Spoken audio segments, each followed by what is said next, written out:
Kerala reader English class 7 unit 1 മൂന്നാമത്തെ ഭാഗം glimpses of the എമിറേറ്റ്സിൻ്റെ മലയാളം എക്സ്പ്ലനേഷൻ വീഡിയോയിലേക്കാണ് നിങ്ങൾ വന്നിരിക്കുന്നത്. So welcome to my channel your classroom at 2310. Let's start. Travelling always excites us. അപ്പോൾ യാത്രകൾ നമുക്ക് എപ്പോഴും ഉണർവ് തരുന്നതാണ്, വളരെ സന്തോഷം തരുന്നതാണ് മനസ്സിന്. Here is a brief travel note about a country just across the sea. അപ്പോൾ നമ്മളിവിടെ വായിക്കാൻ പോകുന്നത് എന്താ? ഒരു ബ്രീഫ് ട്രാവൽ നോട്ട്, ചുരുങ്ങിയ യാത്രാ കുറിപ്പ്. എന്തിനെക്കുറിച്ച്? നമ്മളുടെ രാജ്യത്ത് നിന്ന്, അതായത് ഇന്ത്യയിൽ നിന്ന് ജസ്റ്റ് കടൽ കടന്ന് അങ്ങേപ്പുറം പോയാൽ ഉള്ള ഒരു രാജ്യത്തെക്കുറിച്ച്. ഗ്ലിംസസ് ഓഫ് ദ എമിറേറ്റ്സ്, അതാണ് ഈ യാത്രാക്കുറിപ്പിൻ്റെ തലക്കെട്ട്. എന്താണത് പറയുന്നത്? എമിറേറ്റ്സിലെ കാഴ്ചകൾ. ഗ്ലിംസസ് എന്ന് പറഞ്ഞ കാഴ്ചകൾ. എമിറേറ്റ്സിനെ കുറിച്ച് ഒരു ചെറിയൊരു വിശദീകരണം നമ്മൾ വായിച്ചില്ലേ? A country across the sea എന്ന് പറഞ്ഞാൽ, അതായത് ഇത് ഇന്ത്യ, നമ്മുടെ രാജ്യം, ഇതാണ് UAE. ഓക്കെ, ആ അക്രോസ് ദ സീ, കടൽ കടന്ന എന്ന് പറഞ്ഞാൽ ഈ അറബിക്കടലാണ് നമ്മൾ കടന്നു പോകുന്നത്. അപ്പോൾ ഇന്ത്യയിൽ നിന്ന് ഈ അറബിക്കടൽ കടന്നു പോയിട്ട് വരുന്ന സ്ഥലമാണ് UAE. 7 independent city States of Emirates. അപ്പോൾ ഈ യുണൈറ്റഡ് അറബ് എമിറേറ്റ്സ് അല്ലെങ്കിൽ എമിറേറ്റ്സ് എന്ന് പറഞ്ഞാൽ 7 ഇൻഡിപെൻഡൻറ്റ് സിറ്റി സ്റ്റേറ്റ്സ് ചേർന്നതാണ്. അതിൽ ഒന്നാമത്തേത് അബുദാബി, പിന്നെ ദുബായ്, പിന്നെ ഷാർജ, പിന്നെ ഉമൽ ഖുവൈൻ, പിന്നെ ഫുജേറ, പിന്നെ അജ്വൻ, അടുത്തത് റാസൽ ഖൈമ. ഈ സ്റ്റേറ്റ്സ് ഒക്കെ കൂടെ ഒന്നിച്ച് ചേർന്നിട്ട് എമിറേറ്റ്സ് ആയത് ഡിസംബർ 2, 1971. 7ാമത്തെ സ്റ്റേറ്റായ റാസൽ ഖൈമ അതിനോട് ചേർന്നത് 1972. What would await an accidental tourist in UAE? I wondered as I came out of the airport into the open air. അങ്ങനെ ഞാൻ UAE എയർപോർട്ടിൽ നിന്ന് പുറത്തേക്ക് വരുമ്പോൾ ഇങ്ങനെ ചിന്തിച്ചു, യാദൃശ്ചികമായിട്ട് ഇവിടെ വന്നിറങ്ങുന്ന ഒരു സഞ്ചാരിക്ക്, അതാണ് ആക്സിഡൻ്റൽ ടൂറിസ്റ്റ്. യാദൃശ്ചികമായി ഇവിടെ വന്നിറങ്ങുന്ന ഒരു സഞ്ചാരിക്ക് എന്തായിരിക്കും UAEയിൽ കാണാനും അല്ല അവരെ കാത്തിരിക്കുന്നത്? Yes, I was an accidental tourist. അതെ, ഞാനൊരു യാദൃശ്ചികമായി ഇവിടെ വന്നിറങ്ങിയ സഞ്ചാരിയാണ്. I had been to Oman to stay with my niece. ഞാൻ ഒമാനിൽ എൻ്റെ നീസ്, എൻ്റെ മരുമകളെ കൂടെ കുറച്ച് ദിവസത്തേക്ക് താമസിക്കാൻ പോയതായിരുന്നു. I had just squeezed in 2 days on my way back home. അങ്ങനെ ഞാൻ തിരിച്ചു നാട്ടിലേക്ക് പോകുമ്പോൾ ഒരു 2 ദിവസത്തേക്ക് ഞാൻ അഡ്ജസ്റ്റ് ചെയ്തിട്ട് ഇവിടെ ഇറങ്ങിയതാണ്. അത് പെട്ടെന്ന് എടുത്തൊരു തീരുമാനം പോലെയാണ് ഇവിടെ എഴുതിയത്, just squeezed.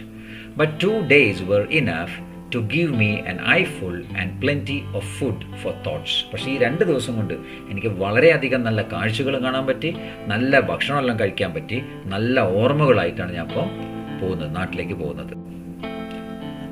The dense clouds hovering above the wings of the aircraft had already given me an eyeful. അതായത് ഞാൻ ഈ യാത്ര ചെയ്യുന്ന സമയത്ത് ഈ വിമാനത്തിൻ്റെ ചിറകുകളുടെ മേലെ കൂടി ഇങ്ങനെ ഗ്ലൈഡ് ചെയ്ത് പോകുന്നു, ഹോവറിങ് അബവ്, ഗ്ലൈഡ് ചെയ്ത് പോകുന്ന മേഘങ്ങളൊക്കെ കണ്ടപ്പോൾ തന്നെ എനിക്ക് വളരെ സന്തോഷമായി. And the desert which seem to stretch endlessly was a spectacle too. പിന്നെ ഈ ഡെസേർട്ട്, അതായത് മരുഭൂമി ആണെങ്കിലോ അതിങ്ങനെ അവസാനം കാണാത്ത രീതിയിൽ അങ്ങനെ പരന്ന് കിടക്കുകയാണ്. അതും ഒരു വളരെ അത്ഭുത കാഴ്ചയായിരുന്നു. Spectacle to.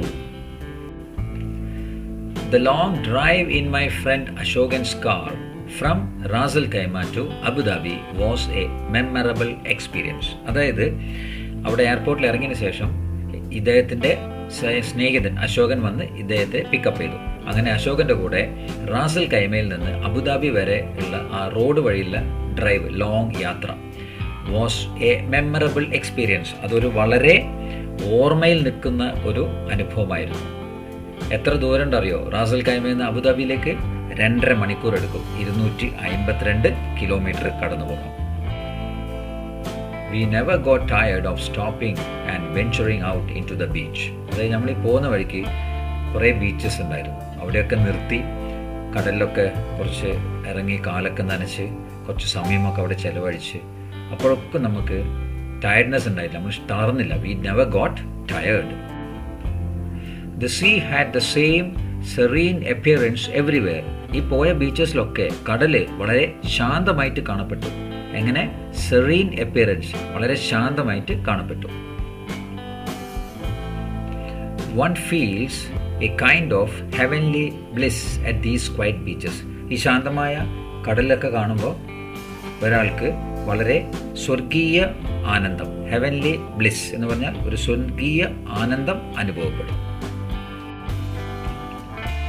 At Swain in Abu Dhabi, I caught sight of something unexpected. ഒട്ടും പ്രതീക്ഷിക്കാത്ത ഒരു കാര്യം ഞാൻ കണ്ടു. എവിടെ? അബുദാബിയിലെ സ്വൈൻ എന്ന് പറഞ്ഞ സ്ഥലത്ത്. It was the entrance to the Noor Abu Dhabi solar power plant.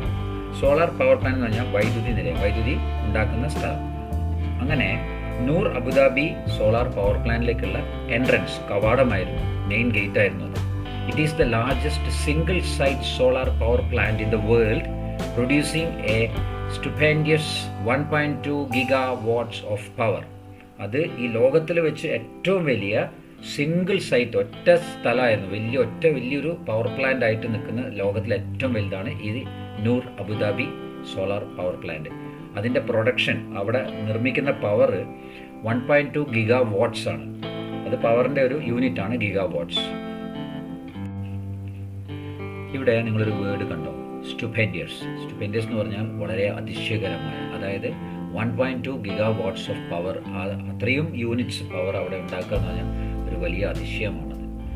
Okay, of course tourist are not allowed inside. ശരിയാണ്, ടൂറിസ്റ്റിനൊന്നും അതിനകത്തേക്ക് കടത്തില്ല. I had to satisfy myself with the magnificent photograph of power plants on the net. അങ്ങനെ ഞാൻ internet നോക്കിയിട്ട് ഈ power പ്ലാന്റിൻ്റെ കുറേ അധികം ഫോട്ടോസ് ഞാൻ കണ്ടു. അത് വെച്ചിട്ട് ആ കാഴ്ചയിൽ ഞാൻ തൃപ്തിപ്പെടേണ്ടതായിട്ട് വന്നു. The plant has a amazing 3.2 million solar panels. ഈ പ്ലാന്റിന് ഈ സോളാർ പവർ വലിച്ചെടുക്കാൻ വേണ്ടിയിട്ട് 3.2 മില്യൺ സോളാർ പാനൽസ് ആണ് അവരവിടെ ഒരുക്കിയിരിക്കുന്നത് മരുഭൂമിയിൽ. I wish tourists were given an aerial view of the plant. എൻ്റെ ഒരു ആഗ്രഹം എന്താണെന്ന് വെച്ചാൽ ഈ ടൂറിസ്റ്റ് ആയിട്ട് വരുന്നവർക്കൊക്കെ ഈ പവർ പ്ലാന്റിൻ്റെ ഒരു ഏരിയൽ വ്യൂ എന്ന് പറഞ്ഞാൽ വളരെ മുകളിൽ നിന്നുള്ളൊരു വ്യൂ കാണാനുള്ളൊരു സാധ്യത ഒരുക്കണമായിരുന്നു എന്നാണ് എൻ്റെ ഒരു ആഗ്രഹം. I was able to view the imposing Burj Khalifa, the tallest building in the world. അങ്ങനെ ഈ ലോകത്തിൽ വെച്ച് ഏറ്റവും ഉയരം കൂടിയ ബിൽഡിംഗ്, അതായത് ബുർജ് ഖലീഫ എന്നതിൻ്റെ പേര്, അത് എനിക്ക് കാണാൻ സാധിച്ചു. ഇമ്പോസിങ്, വളരെ പ്രൗഢിയോട് കൂടെ ഉയർന്നു നിൽക്കുന്ന എന്നർത്ഥം. Climbing it all the way up would take you to the top of the world. അതിൻ്റെ മുകളിലേക്ക് അങ്ങനെ കയറി പോവുകയാണെങ്കിൽ ഈ ഭൂമിയുടെ അല്ലെങ്കിൽ ലോകത്തിൻ്റെ ഏറ്റവും ഉയരത്തിലേക്ക് നിങ്ങൾ എത്തിയ മാതിരി തോന്നും. Of course I could not do it. എനിക്കത് ചെയ്യാൻ സാധിച്ചില്ല, എനിക്ക് അങ്ങോട്ട് കയറാൻ പറ്റിയില്ല. A boat ride at Bur Dubai late in the evening was a fascinating experience. പക്ഷേ ലേറ്റായിട്ട് വൈകുന്നേരം ഒരു 8 മണി 9 മണിയെല്ലാം ആയപ്പോഴത്തേക്കും ഞാനൊരു ബോട്ട് റൈഡിന് പോയി. എവിടെ? ബർദുബായിൽ. അത് വളരെ ഒരു ആകർഷകമായ അനുഭവമായിരുന്നു. The dazzling lights and their reflections on the creek give you a feeling of being out of the world. ഇവിടെ എന്താ പറയുന്നത്? ആ അരുവിൻ്റെ സൈഡിലുള്ള സ്ഥലത്തൊക്കെ നല്ലോണം ലൈറ്റ്സ് ഒക്കെ ഇട്ടിട്ട് അലങ്കരിച്ചിട്ടുണ്ട്. അപ്പോൾ അതിൻ്റെ റിഫ്ലക്ഷൻ, ഡാസ്ലിംഗ് ലൈറ്റ്, തിളങ്ങുന്ന ലൈറ്റ്സ്, അതിൻ്റെ റിഫ്ലക്ഷൻ ഈ നദിയിൽ, ഓൺ ദ ക്രീക്ക് എന്ന് പറഞ്ഞാൽ ഇയാൾ പോകുന്ന ഈ നദിയിൽ വീഴുന്നുണ്ട്. അതെല്ലാം കാണുമ്പോൾ നമുക്ക് എന്ത് ഫീലാവും? Give you a feeling of being out of the world. ഈ ലോകത്തിലല്ല, നമ്മൾ വേറെ എവിടെയോ ആണ് എന്നൊരു തോന്നൽ നമുക്ക് ഉണ്ടാകുന്നു. It was only matched by a ride on the metro from Al Nada to Stadium. Watching the landscape from a train is always entertaining. അപ്പോൾ ഇവിടെ പറയുന്നത് എന്താ? അൽ നാദ മുതൽ സ്റ്റേഡിയം വരെയുള്ള മെട്രോ യാത്ര വളരെ രസകരമായിരുന്നു. അങ്ങനെ വാച്ചിങ് ദ ലാൻഡ്സ്കേപ്പ്, പുറത്തേക്കുള്ള കാഴ്ചകളൊക്കെ ഈ ട്രെയിനിൽ യാത്ര ചെയ്യുമ്പോൾ നമ്മൾ പുറം കാഴ്ച കാണുമല്ലോ, അതൊക്കെ എപ്പോഴും എൻ്റർടൈനിങ് ആയിരിക്കും, നമ്മളെ മനസ്സിന് വളരെ സന്തോഷവും അനുഭൂതിയൊക്കെ തരുന്നതായിരിക്കും. But here was a landscape totally different from anything I had ever seen. ഞാൻ ഇന്ന് വരെ കണ്ടിട്ടുള്ള ഈ പുറം കാഴ്ചയിൽ നിന്നൊക്കെ വളരെ വ്യത്യസ്തം, ടോട്ടലി ഡിഫറെൻ്റ് ആയ ഒരു കാഴ്ചയാണ് ഇവിടെ എനിക്ക് കാണാൻ സാധിച്ചത്. But nothing matched the Louvre Abu Dhabi Museum, a marvel by any standard. ഇവിടെ ഒരു അബുദാബി മ്യൂസിയം ഉണ്ട്, അതിൻ്റെ പേരാണ് ലൂവ്, LOUVRE. ഈ RE പ്രൊണൗൺസ് ചെയ്യില്ല, ഓക്കെ, LOUV, ലൂവ്, അങ്ങനെയാണ് പ്രൊണൗൺസ് ചെയ്യുക. ലൂവ് അബുദാബി മ്യൂസിയം. ഈ മ്യൂസിയം വളരെ മാർവൽ എന്ന് പറയുന്നത്, മാർവൽ എന്ന് പറഞ്ഞാൽ അത്ഭുതകരവും അല്ലെങ്കിൽ വിസ്മയകരവുമായതാണ്. ബൈ എനി സ്റ്റാൻഡേർഡ്സ്, ഏതൊരു മാനദണ്ഡങ്ങൾ എടുത്ത് നോക്കിയാലും ഈ മ്യൂസിയം അതിമനോഹരമാണ്, അത്ഭുതകരമായ ഒരു മ്യൂസിയമാണ്. Nothing matched. ഇതിനോട് തുല്യത ചെയ്ത് നോക്കാൻ വേറൊരു മ്യൂസിയം ഇല്ല. It houses some of the world's most fascinating archaeological remains, paintings, sculptures and other artifacts. അപ്പോൾ ഇവിടെ പറയുന്നത് ഇറ്റ് ഹൗസസ്, അതായത് ഈ മ്യൂസിയത്തിലുള്ളത് എന്തൊക്കെയുള്ളത്? ലോകപ്രശസ്തമായ world's most fascinating archaeological remains. Fascinating എന്ന് പറഞ്ഞാൽ ആകർഷകമായ, ആർക്കിയോളജിക്കൽ റിമെയിൻസ് എന്ന് പറഞ്ഞാൽ പുരാവസ്തു അവശിഷ്ടങ്ങൾ, പെയിൻറ്റിങ്സ് അതായത് അനേക വലിയ വലിയ ചിത്രകാരന്മാർ വരച്ച ചിത്രങ്ങൾ, സ്കൾപ്ചേഴ്സ് അതായത് ശില്പങ്ങൾ, ആൻഡ് അതർ ആർട്ട് ഫാക്ട്സ്, പിന്നെ മറ്റ് ആർട്ട് സംബന്ധമായ പല കാര്യങ്ങളും ഈ മ്യൂസിയത്തിൽ ഉണ്ട്. It carries the name of the famous Louvre Museum in France on an agreement. ഇവിടെ എന്താ പറയുന്നത്? ആക്ച്വലി ഈ ലൂവ് എന്ന് പറഞ്ഞ മ്യൂസിയത്തിൻ്റെ പേര് ഒറിജിനൽ ഉള്ളത് ഫ്രാൻസിലാണ്. അപ്പോൾ ആ പേര് തന്നെ ഈ അബുദാബിയിലുള്ള മ്യൂസിയത്തിന് അവരിട്ടുണ്ട്. അതൊരു കരാറിൻ്റെ മേലിലാണ്. അതുകൂടാതെ it has also rented more than 300 pieces from the Louvre for display. Okay, അപ്പോൾ ഫ്രാൻസിലുള്ള മ്യൂസിയത്തിൽ നിന്ന് 300-ൽ കൂടുതൽ കാര്യങ്ങൾ, ഈ പെയിൻറ്റിങ്സ്, സ്കൾപ്ചേഴ്സ്, അങ്ങനെ പല ആർട്ട് സംബന്ധമായ കാര്യങ്ങൾ ഈ അബുദാബി മ്യൂസിയം വാടക എടുത്തിരിക്കുകയാണ് അവിടെ ഡിസ്പ്ലേ ചെയ്യാനായിട്ട്. റെൻറ്റഡ് എന്നാണ് പറയുന്നത്. I thought it terribly unlucky for me to have spent only half a day in the museum.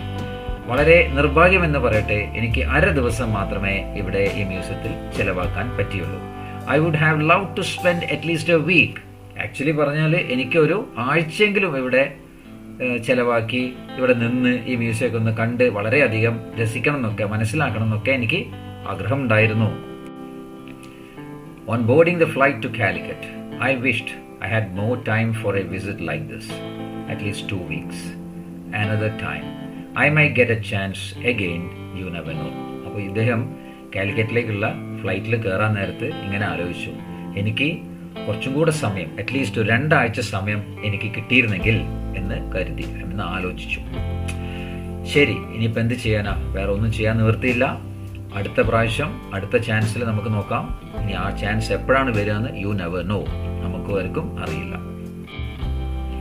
Okay students, glimpses of the Emirates എന്ന ലെസൻ്റെ മലയാളം എക്സ്പ്ലനേഷൻ ഇവിടെ അവസാനിക്കുകയാണ്. എൻ്റെ എക്സ്പ്ലനേഷൻ നിങ്ങൾക്ക് നല്ലവണ്ണം മനസ്സിലായി എന്ന് ഞാൻ കരുതുന്നു. If so, please like, share and subscribe my channel, Your Classroom at 2310.